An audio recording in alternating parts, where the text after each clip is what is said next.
You know that moments when you watch the motivation video here on YouTube, you feel like you are about to take over the world.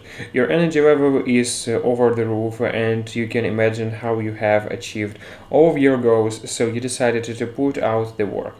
But 20 minutes later, you get distracted, and the same feelings of the laziness and mediocrity come back. That's why relying on the getting motivation isn't a good idea. You have to set up your life in a such a way that you might not get overexcited, but at least you will have the will to put out the work most of the time. And John Peterson books does precisely that. He has outlined 12 rules that will help you to keep your life in order, but we are going to explore only 7 of them that I believe will truly keep you motivated and disciplined. First, my favorite one is make friends with people who want the best for you. Remember when you were a kid, every other kid in the neighborhood was your friend, and you play with each other every single day. You didn't have to call each other, you just go out and play with them. And if you can't make it, you don't have to explain yourself to anyone. It's the best kind of the friendships you could possibly have. But when you hit your 20s, you will be in touch with 5 or 6 at best of them. You don't play around every day, but you hang out every other week, maybe. However, when you started getting closer to your 30s, you would wish to spend more time with friends, but with so many responsibilities and bills you have to pay, you don't always get in the chance to see one or two of the best friend that still talks time to time. From one side, it seems like you are continuously choosing your friends, but it in many ways you don't. You were friends because you guys went to the same school or studied in the same classes. Maybe it was your first day in a college and he was the first person you talked to, or you are friends because you are simply neighbors. So you started talking to each other, and other time it depends into the friendships. The problem is they might not be the best people to be around, but they were the first you met. And as you grow older, it get challenging to make the new friends. So you just stick around with them because it's comfortable. Your friends are going to have the massive influences on your life. So if they genuinely don't want the best for you, envy and jealousy will be draining your back. Remember, don't let time define your friendships.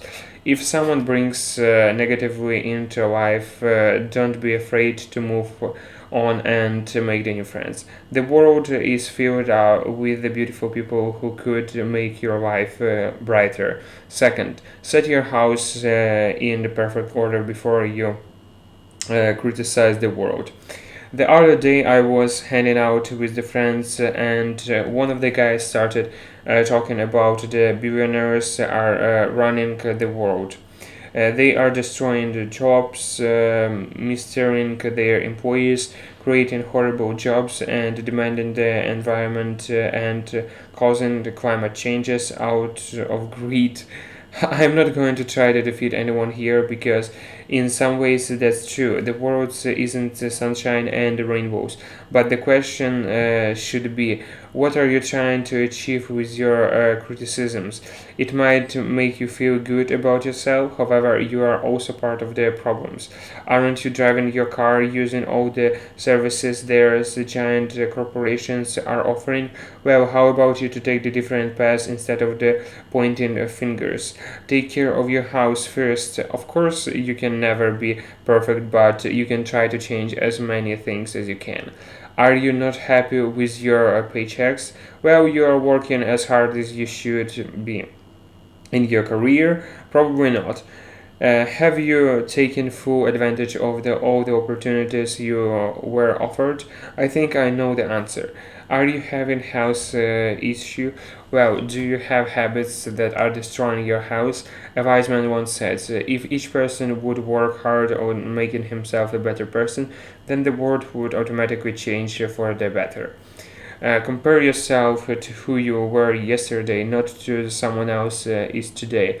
We tend to compare ourselves with the people who are better than us. You walk into the gym for the first time in your entire life and work out for 3 straight hours, doing bench press, dumbbells, press, pushes, squats, deadlift, and everything else. But then other guys comes into the work out for half an hour, and yet he is much more physically fit. It would be dumb to compare yourself to him, but we do that all the time. The questions that you should be putting it in front of you is, did I become physically better than yesterday? I am better person compared to yesterday. Did I do anything meaningful today that made me a slightly better person?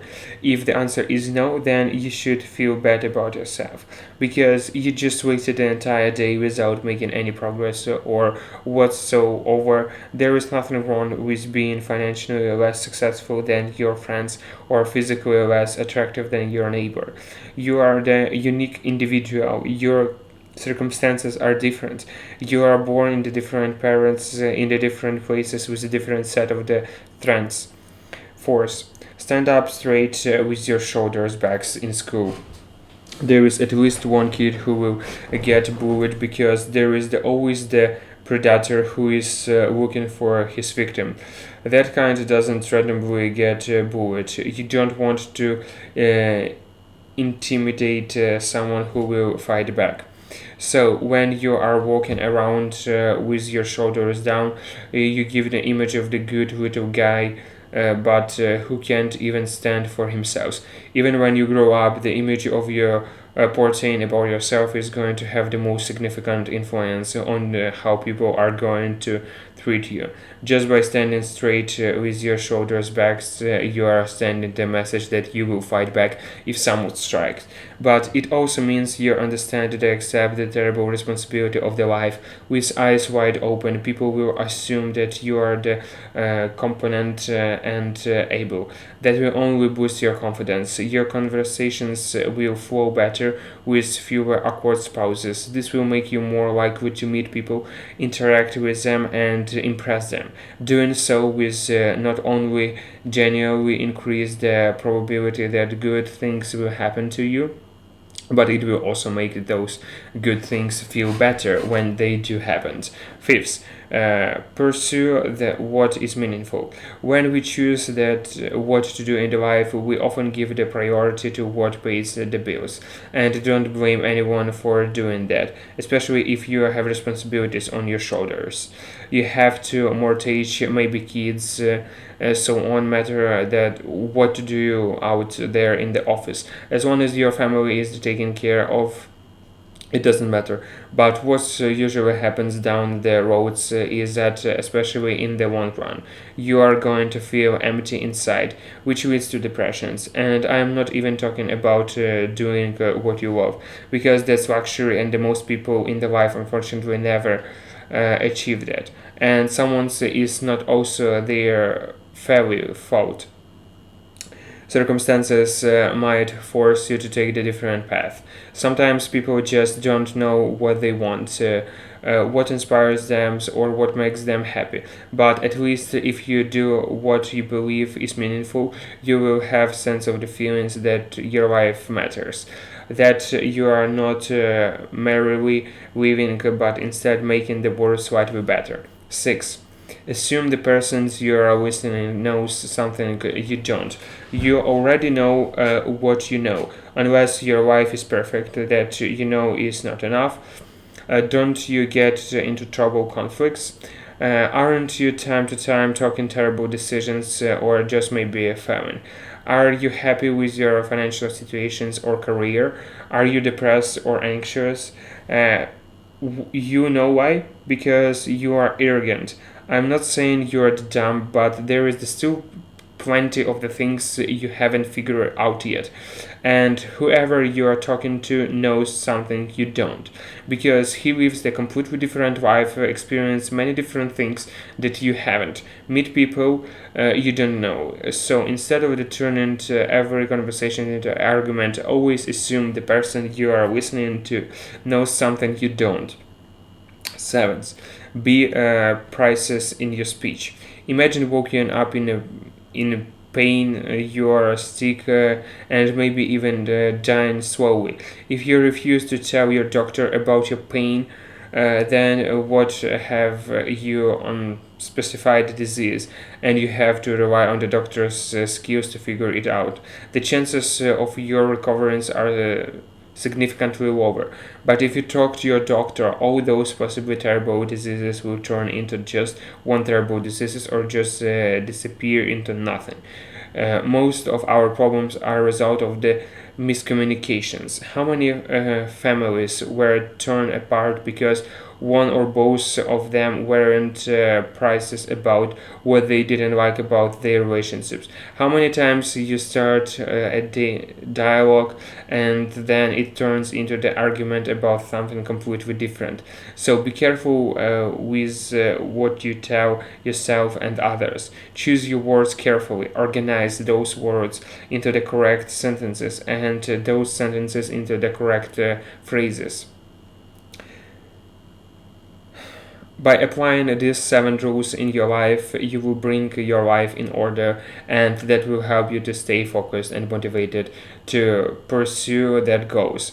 I hope you guys have enjoyed this video, and most importantly found it helpful. And if you did, make sure you give it the thumbs up if you want to see more of this video, considering subscribing and clicking on the bell beside it, so that the next video will appear right on your homepage and you won't miss the following video. Thanks for watching, and until next time.